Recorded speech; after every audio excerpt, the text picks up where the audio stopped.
कहानी शुरू होती है एक गुफा मानुष से, जो कि कड़ाके की ठंड से बचने के लिए आग जलाने की बेजोड़ कोशिश कर रहा है। हम उसकी प्रेमिका को भी देखते हैं जिसकी ठंड की वजह से कुकड़ी बनी हुई है। तभी बर्फ ढहने लगती है और वो दोनों बर्फ के नीचे दब जाते हैं। जिसके बाद कहानी शिफ्ट होती है प्रेजेंट टाइम लॉस एंजलिस में, जहाँ पर एक भयंकर भूकंप की वजह से एक घोचू की आंख खुल जाती है जिसका नाम है डेव। जिसके बाद वो एक फावड़ा उठाता है और गड्ढा खोदने में लग जाता है, जिसे वो काफी दिनों से खोद रहा है। दरअसल ये हाई स्कूल में पढ़ता है और पॉपुलैरिटी हासिल करने के लिए अपने घर के पिछवाड़े में स्विमिंग पूल बनाना चाहता है। तभी यहाँ पर आता है आला बाला मकड़ी का जाला, जिसका नाम है टोनी कक्कड़, जो कि एक छक्का है, यानी कि इसको मर्दों की तीसरी टांग पर तेल लगाना बहुत पसंद है और ये डेव का सबसे अच्छा दोस्त भी है। टोनी डेव से कहता है एग्जाम खत्म हो गए हैं और मेरी बात मानो, हम लूजर्स हैं। डेव कहता है जब मेरा पूल बन जाएगा तब प्रोम के बाद मैं यहाँ पर एक जबरदस्त पार्टी रखूंगा, देखना मैं सब पर छा जाऊंगा। टोनी कहता है लड़कियां पटाना आसान काम नहीं है। डेव कहता है गुलाबो अब बड़ी हो चुकी है, वो मुझे चाहती है। टोनी कहता है नहीं, वो तुम्हें नहीं चाहती। जिसके बाद ये दोनों अपनी खटारा स्कूटर लेकर हाई स्कूल पहुंचते हैं। तभी डेव गुलाबो को देखता है, जो कि सच में बहुत सुंदर है और डेव जैसे घोचू के लिए तो कतई नहीं बनी। टोनी डेव से कहता है तुम गुलाबो का चक्कर भूल जाओ, क्योंकि वो तुमको घास भी नहीं डालती। डेव कहता है तुम्हें क्या पता, हमारी एक हिस्ट्री है। टोनी हिस्ट्री थी, हाई स्कूल से पहले थी,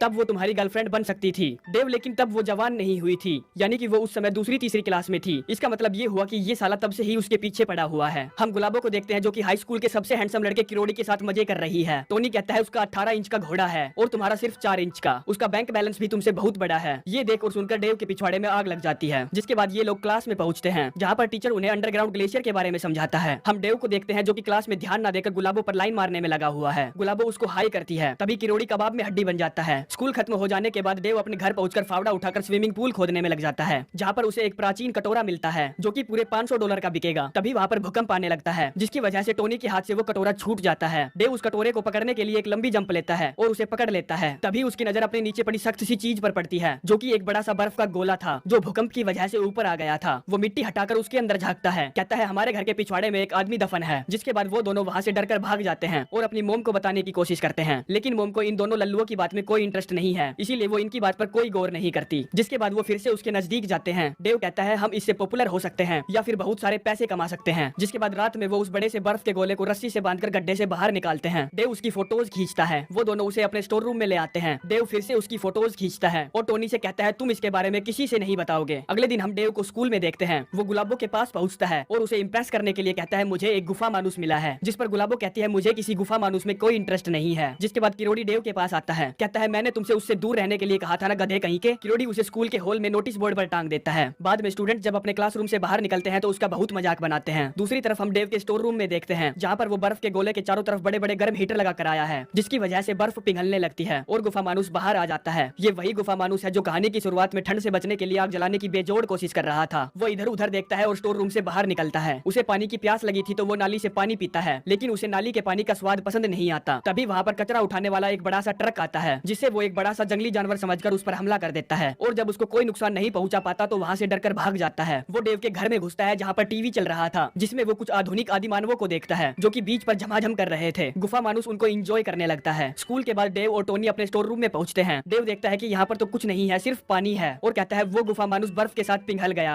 जिसके बाद वो अपने घर पहुंचते हैं, जहाँ ग्लास पर गुफा मानुस के टकराने के निशान थे। वो दोनों निशानों का पीछा करते हुए अपने रूम तक पहुंचते हैं, जहाँ पर हम देखते हैं गुफा मानुस आग जलाने की कोशिश कर रहा है। डेव धीरे धीरे उसकी तरफ बढ़ने की कोशिश करता है। गुफा मानुस उसको देखकर घबरा जाता है। तभी टोनी अपना लाइटर जलाकर उसे आग दिखाता है, जिसे देखकर वो बिल्कुल शांत हो जाता है, क्योंकि यही तो वो चीज थी जिसे वो काफी समय से जलाने की कोशिश कर रहा था, जिसे वो इन गधों के हाथ में देखकर चौंक जाता है। गुफा मानुस लाइटर को टोनी के हाथ से छीन लेता है और उसे जलाने की कोशिश करता है। डेव उसे लाइटर जलाना सिखाता है, जिसके बाद वो जाकर आग जलाने के अपने कार्यक्रम को आगे बढ़ाता है। तभी डेव उसको ऐसा करने से रोकता है। जिसके बाद वो उसकी साफ सफाई करने के लिए उसे बाथटब में डाल देते हैं और बहुत सारा तेजाब उठाकर लाते हैं, जिसे वो उसके बाथटब में डाल देते हैं। अब वो उसके दांत ब्रश करते हैं और उसके बालों को ट्रिम करते हैं। जिसके बाद वो उसे अपने ही जैसे आधुनिक कपड़े पहना देते हैं और उसे आईना दिखाते हैं, जिसे देखकर वो डर जाता है। गुफा मानुस शीशे के पीछे झांक कर देखता है कि पीछे कौन है। गुफा मानुस को नहलाने धुलाने का काम पूरा हो गया था, तो अब वो उसके लिए एक आतंकी नाम सोचते हैं और उसका नाम रखते हैं समीर फुद्दी। अगले दिन वो उसे अजीब से कपड़े पहनाकर अपने साथ स्कूल में ले जाते हैं, जहाँ पर लड़कियां उसकी खूबसूरती देखकर उससे इंप्रेस हो जाती है, कहती है ये कौन है और इन गधों के साथ वो क्या कर रहा है। जिसके बाद वो दोनों उसका स्कूल में एडमिशन करवा देते हैं। समीर फुद्दी गुलाबो और उसकी सहेली आइला को देखता है। जिसके बाद वो फर्स्ट फ्लोर से सीधा ग्राउंड फ्लोर पर जंप लेता है और दौड़कर आइला के बालों को सूंघने लगता है। जैसे ही आइला पलट कर देखती है तो वो उसे दबोच लेता है। इससे पहले कि वो आइला से आई की आवाज निकलवाता, डेव और टोनी वहाँ पर पहुंच जाते हैं और उसे ऐसा करने से रोकते हैं। जिस पर गुलाबो पूछती है ये कौन है। डेव कहता है ये मेरा अच्छा दोस्त है और ये मेरे घर पर रुका हुआ है। तभी आइला बोलती है बेवकूफ मत बनाओ, ये तुम्हारा दोस्त हो ही नहीं सकता। जिसके बाद वो यहाँ से चले जाते हैं। आइला गुलाबो से कहती है वो मेरा है, प्रोम पार्टी में मैं उसी के साथ जाऊंगी। हम क्लासरूम में देखते हैं, जहाँ पर समीर फुद्दी बोर्ड पर प्राचीन पेंटिंग बनाने में लगा है। किरोड़ी उसे देखता है और पूछता है ये लल्लू कौन है। आइला कहती है वो दूसरे देश से आया है और बहुत क्यूट है। अगली क्लास म्यूजिक की थी। हम आइला को देखते हैं जो कि समीर फुद्दी को फुद्दी देने के लिए बेताब है। स्कूल से जाने के बाद टोनी उसे अम्यूजमेंट पार्क में ले जाता है जहाँ पर वो खूब सारी मस्ती करते हैं। जिसके बाद ये लोग रात में ब्लेड क्लब में जाते हैं जहाँ पर रोज और आइला पहले से मौजूद थी। आइला दौड़कर समीर फुद्दी से चिपक जाती है और कहती है डार्लिंग उन गधों के साथ मत रहा करो, तुम्हारी इमेज खराब हो जाएगी। हम डेव को देखते हैं जो कि आओ देखता है ना ताओ सीधा गुलाबो पर लाइन मारने लगता है। कहता है देखो तुम्हें याद है हम कभी साथ में नंगे नहाया करते थे। गुलाबो फोटो देखती है, कहती है तुमने ये किसी को दिखाई तो नहीं। घोचू डेव कहता है नहीं ये तुम्हारी है, तुम जिसे चाहो उसे दिखा सकती हो। जब किरोड़ी डेव को गुलाबो पर लाइन मारते हुए देखता है तो वो उसकी गर्दन पकड़कर उसे आइस ग्राउंड में खींच लेता है और उसे बेइज्जत करके मारने लगता है। हम समीर फुद्दी को देखते हैं जो कि वीडियो गेम खेल रहा है जिसमें वो सबसे बड़ा हाई स्कोर बनाता है। समीर फुद्दी जब किरोड़ी को डेव को परेशान करते हुए देखता है तो वो उस पर चिल्लाता है। किरोड़ी खींचकर उसके मुंह पर एक बढ़िया सा घुसंड पिलाता है जिससे समीर फुद्दी का जबड़ा डगमगा जाता है। लेकिन वो गुस्से में बिल्कुल भी नहीं आता क्योंकि आदि मानुस लोग सिर्फ खाने और अपनी औरतों के लिए लड़ा करते थे। उन्हें डोप-सोप जैसी दिखावे की चीजों का कोई शौक नहीं था, इसीलिए वो उससे कुछ नहीं कहता। जिसके बाद किरोड़ी गुलाबो के पास जाता है और यहाँ से चलने के लिए कहता है। लेकिन गुलाबो किरोड़ी की इस हरकत से उससे गुस्सा हो जाती है। कहती है बेवकूफ तुम मेरे नजदीक भी मत आना। वो अपनी उंगली से उसकी दी हुई रिंग निकालती है और उसे फेंक देती है। जिसके बाद वो तीनों घर पहुंचते हैं और समीर फुद्दी को फाइट की वीडियोस दिखाकर उसे फाइट करना सिखाते हैं। अगले दिन हम स्कूल में देखते हैं किरोड़ी से मार खाने के बाद समीर फुद्दी फेमस हो गया था। अब तो बहुत सारी लड़कियां उस पर लाइन मारने लगी थी। वो इतना कूल था कि उसे किसी से कोई मतलब नहीं था, सभी लोग उसको पसंद करने लगे थे। वो सभी का फेवरेट हो गया था। बाद में वो एक म्यूजियम में जाते हैं। वहाँ पर समीर फुद्दी जब अपने जमाने की चीजें देखता है तो अजीब अजीब हरकतें करने लगता है। और जब वो म्यूजियम में एक आदिवासी फैमिली को देखता है तो उनके पास जाकर एक बार फिर से आग जलाने की कोशिश करता है। और ऐसा करते हुए उसकी आंखों में आंसू थे क्योंकि जब वो बर्फ में दफन हुआ था तब वो अपनी प्रेमिका के लिए इसी तरह से आग जलाने की कोशिश कर रहा था जिसमें वो नाकाम साबित हुआ था। टोनी और डेव भी उसके पास पहुंचते हैं और उसे सांत्वना देने की कोशिश करते हैं। ये सब करते हुए किरोड़ी उन तीनों को देख लेता है। अगले दिन हम देखते हैं टोनी और डेव क्लासरूम में हैं। तभी टोनी बाहर देखता है जहाँ पर ड्राइविंग क्लास चल रही थी। अब कार ड्राइव करने की बारी समीर फुद्दी की थी तो वो ड्राइवर सीट पर बैठ जाता है। ये दोनों समझ जाते हैं कि कुछ गड़बड़ होने वाली है और दौड़ने लगते हैं। वो दोनों कार को रोकने की कोशिश करते हैं और कार में घुसने की भी कोशिश करते हैं। कार के अंदर गुलाबो पहले से मौजूद थी।